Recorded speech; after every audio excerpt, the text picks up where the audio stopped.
صحابہ کرام کے واقعات ایسے ہیں جنہوں نے حقیقی اسلام کو تسلیم کیا تو پھر دنیا ان کے سامنے کوئی حقیقت نہیں رکھتی تھی. انہوں نے اپنے دل میں اللہ کے ساتھ ایمان کو مضبوط رکھا، اللہ کی شریعت کے ساتھ ایمان کو مضبوط رکھا تو دنیا کی طاقتیں اور دنیا کی دولتیں ان کا سودا نہیں کر سکی. صہیب رومی کا واقعہ بہت مشہور واقعہ ہے کہ مکہ شہر میں انہوں نے اتنی دولت اور اتنا مال جمع کر لیا تھا کہ اس وقت کے سب سے بڑے مالدار وہ کہے جاتے تھے صہیب رومی. جب انہوں نے ہجرت کرنا چاہی، مکے سے مدینے کی طرف جانا چاہا تو وہاں کے لوگ،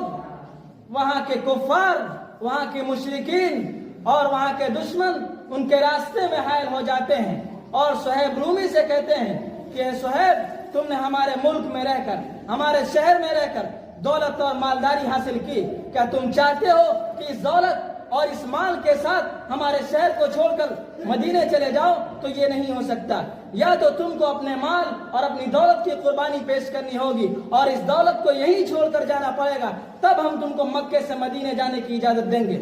صہیب رومی رضی اللہ عنہ ان کا یہ سوال سن کر ہنس پڑے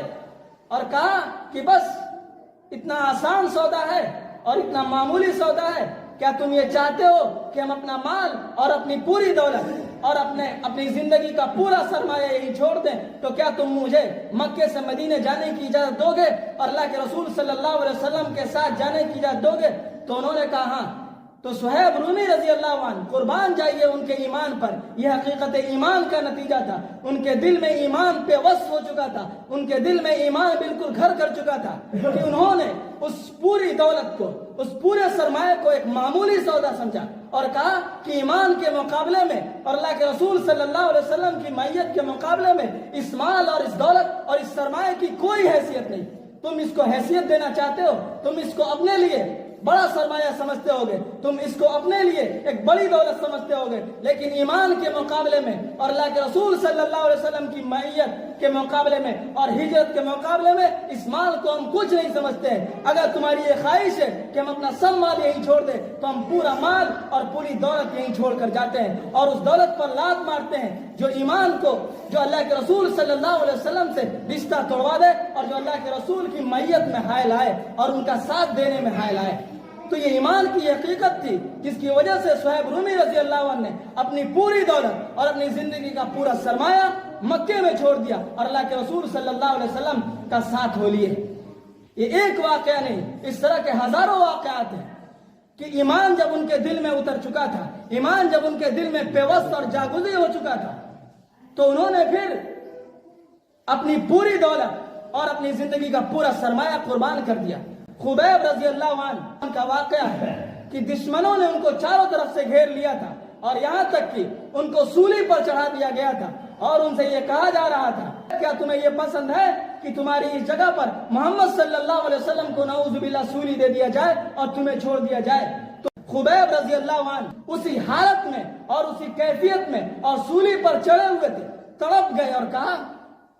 کہ تم مجھ سے اس کا مطالبہ کرتے ہو، مجھے تو یہ بھی پسند نہیں کہ محمد صلی اللہ علیہ وسلم اپنے بستر پر ہوں اور ان کے پیر میں اور ان کے تلوے میں ایک کانٹا چبھے اور تم اتنی بڑی قربانی دینے کی بات کرتے ہو. یعنی انہوں نے اس بات کو گوارا نہیں کیا کہ مجھے سولی دے دی جائے، یہ تو مجھے پسند ہے، مجھے پھانسی پر چڑھا دیا جائے، میرے جسم کے چیتھڑے اڑا دو اور نیزوں سے میرے جسم کو لہو لہان کر دو، لیکن محمد صلی اللہ علیہ وسلم کے پیر میں اور ان کے تلوے میں کانٹا چبھے یہ مجھے پسند نہیں. یہ ایمان کی حقیقت تھی کہ ان کے دل میں اتر چکی تھی. تو انہوں نے دیکھا کہ زخموں کے زخم لگ رہے ہیں لیکن ان کے سامنے جنت کا نقشہ ہے اور وہ سمجھ رہے ہیں کہ اس زخم کے بعد اور اس سولی دینے کے بعد ہمارا انجام اور ہمارا نتیجہ جنت کی شکل میں ظاہر ہونے والی ہے. ہزاروں اس طرح کے واقعات ہیں. ابو سلمہ رضی اللہ عنہ جب ہجرت کر رہے تھے تو کفار مکہ نے ابو سلمہ رضی اللہ عنہ کے پاس آ کر یہ درخواست کی اور یہ کہا کہ ابو سلمہ تم ہماری اس لڑکی کو لے کر مکے سے مدینے نہیں جا سکتے اور اس ہمارے بچے کو لے کر مکے سے مدینے نہیں جا سکتے. تو ابو سلمہ رضی اللہ عنہ نے ایک لمحے کے لیے نہیں سوچا کہ ہم اپنی اہلیہ اور اپنے بچے کی وجہ سے ہجرت کو ترک کر دیں. انہوں نے کہا کہ اگر یہی بات ہے، تمہارا یہی مطالبہ ہے کہ ہم اپنی بیوی اور اپنے چھوٹے سے بچے کو، دودھ پیچھے بچے کو یہی چھوڑ دوں اور محمد صلی اللہ علیہ وسلم سے میں جا کر مل جاؤں، تو میں اپنے بچے اور اپنی بیوی کو قربان کرتا ہوں محمد صلی اللہ علیہ وسلم کے نام پر۔ لہذا انہوں نے اپنی بیوی کو اور اپنے بچے کو مکے میں چھوڑ دیا اور خود اللہ کے رسول صلی اللہ علیہ وسلم سے جا ملے مدینے کی طرف۔ آپ سوچئے کہ ہم اپنے بچوں کی وجہ سے، اپنی عورت کی وجہ سے، اپنی بیوی کی وجہ سے، اپنے خاص رشتہ داروں کی وجہ سے کیا کیا نہیں کرتے ہیں کہ ہم معمولی باتوں کی وجہ سے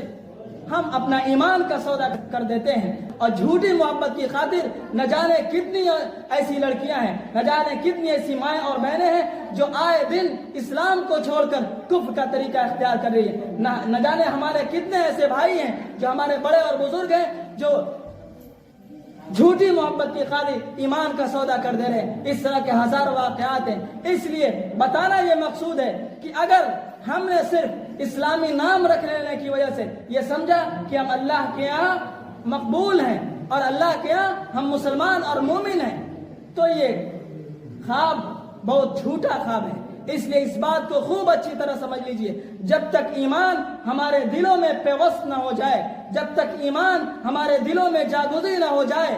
اس طرح جس طرح صحابہ کرام کا ایمان تھا کہ انہوں نے ایمان کی خاطر، نبی سے محبت کی خاطر اپنا کیا کچھ قربان نہیں کیا، جیسا صہیب رومی کا واقعہ میں نے آپ کے سامنے سنایا، خبیب بن عدی کا واقعہ سنایا، ابو سلمہ کا واقعہ سنایا۔ اس طرح کے ہزاروں واقعات ہیں جو یہ ہمیں بتاتے ہیں کہ اسلامی نام رکھ لینے کی وجہ سے اگر کوئی یہ شخص سمجھتا ہے کہ وہ اس دنیا میں بھی کامیاب ہو گیا اور آخرت میں بھی کامیاب ہو جائے گا، تو یہ اس کی بھول ہے اور اس کا خام خیال ہے۔ اس لیے اس بات کو اچھی طرح سمجھ لیجئے، ایمان کو حقیقت کے ساتھ اپنے دل میں داخل کریے، اسلام کو حقیقت کے ساتھ اپنے دل میں داخل کریے۔